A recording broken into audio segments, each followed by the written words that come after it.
Yo, are you here? Yeah, just got here. Are you here? Yeah, I'm here. Where are you? I'm nearby. Where? Just start walking. Which way? Just get up and start walking. I'm nearby. Dude, where? Yeah, but you just have to walk. Dude.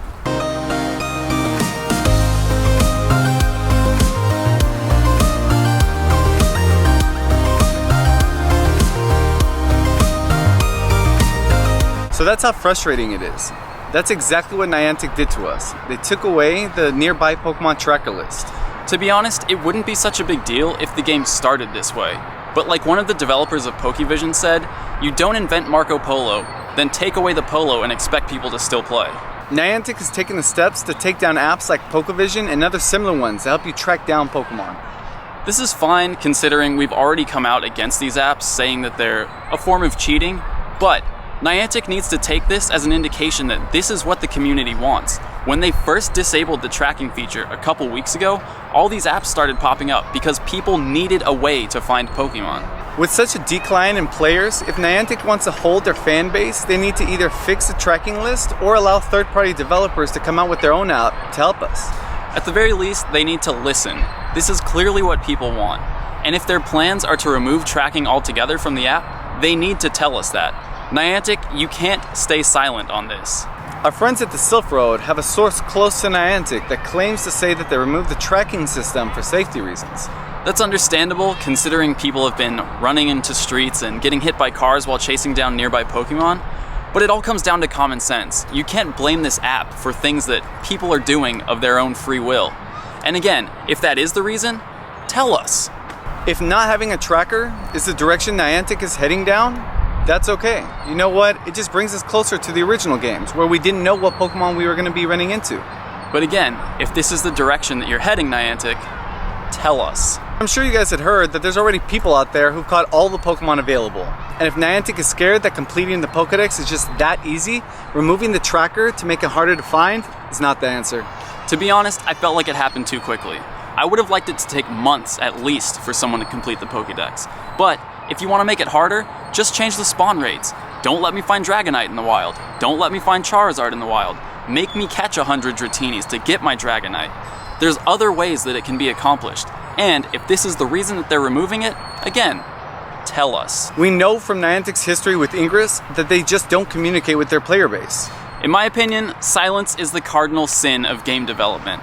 Niantic needs to be more transparent in communicating their plans for this game with us, the players.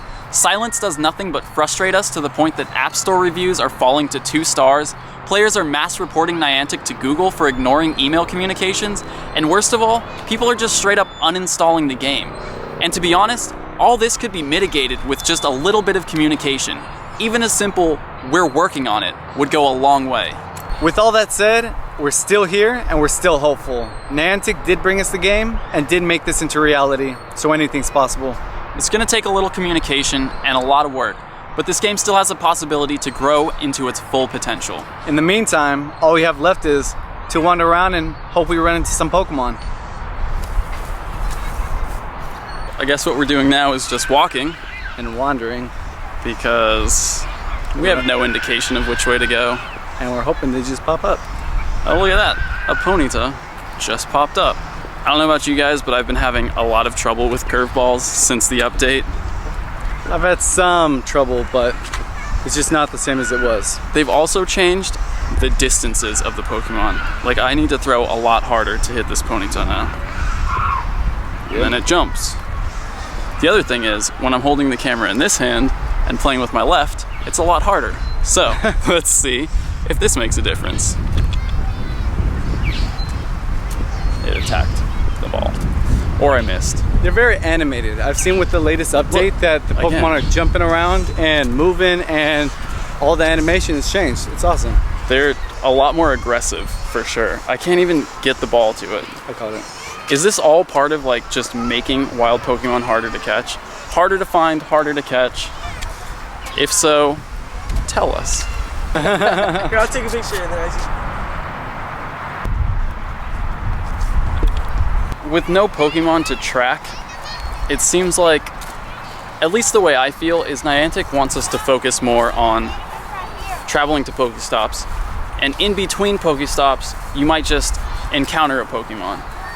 Because from the beginning, the point of the game, or at least their driving force in making it, was to get people out and exploring the world around them. They wanted you to go see things in your city that you might not have seen otherwise. So obviously that's what Pokestops accomplish, but if all you're doing is staring at your phone to find out which Pokemon are getting closer and farther away, you're not looking up and seeing anything. You're not enjoying the actual experience of what Niantic had hoped for. Exactly. So I feel like that could be one contributing factor to the reason the tracker was removed. But again, I don't know. I'm just guessing because no one has told us anything. Talk to us. Please.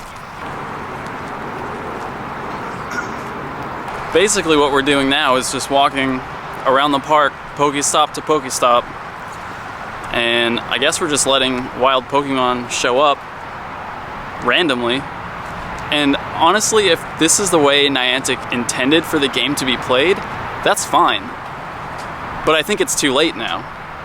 You can't give us the tracker and then take it away, because now that's what people are expecting. Exactly. And there's a pincer in the lake. There's a pincer in the lake.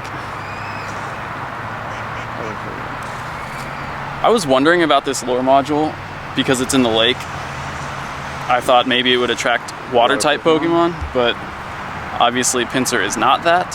So this is something that we need to look into, especially after seeing that lure in downtown LA that was attracting water types. What determines the Pokemon attracted to a lure module? Dude, I really can't, I can't play with this hand, you guys. Can't play at all, apparently. I'm missing all my curveballs. You know what? They really made the Pokemon, farther away. But even so, where am I supposed to throw the ball? Okay. I can't hit it. We'll just try throwing it straight. That works. I can't hit it, dude. I couldn't with the straight. I mean, with the curveball. This is ridiculous. It's never been this hard before. Maybe that was Niantic's intention. Let's make Pokemon capturing harder. But why is my question? Why? I can't hit it at all with a curveball. With the curveball, I couldn't. And I can't even hit it with a regular ball because I haven't thrown a straight throw since this game came out. Let's go. There we go. Dude, I can't even hit it like that. What was that one? Did you I see think that? it just got stuck. It didn't read it. I caught it. And you guys at home saw that. I can't even hit it. Finally. 784, not too bad. So if they're really trying to make wild Pokemon harder to catch, on top of being harder to track, harder to catch, what's the reason? Is it because they want to sell more Pokeballs? Is it because they want you to go to more Pokestops? There has to be a reason behind all this. And this is what I'm saying with transparency. If Niantic would just explain these things to us, we would feel a lot more comfortable adopting these new mechanics and changes. Instead, it's always going to be met with resistance when there's no reason given. Exactly. So Niantic, tell us what your goal is. Seriously. Just tell us how you want us to play the game.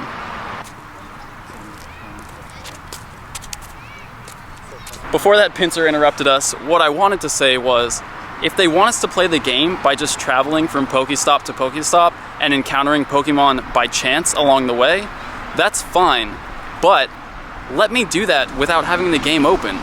If I can see where the Pokestop is, I know where I'm going, let me close the game, give me a notification when a Pokemon appears.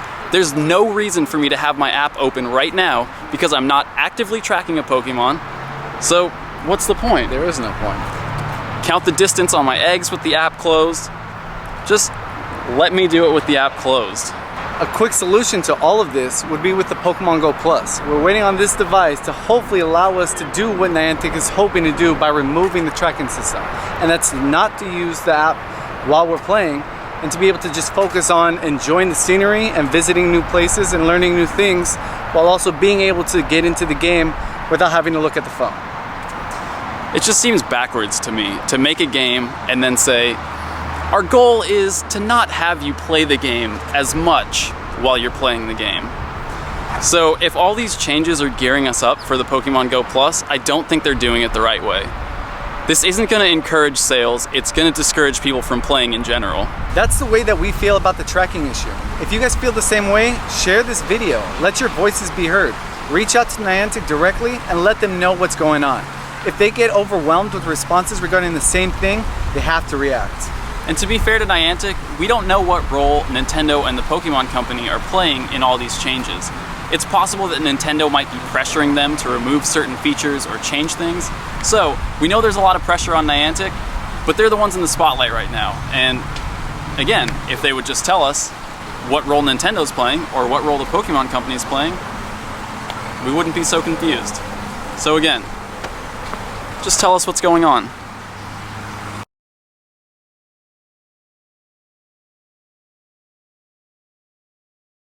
And now we get to the biggest fix that came with this update.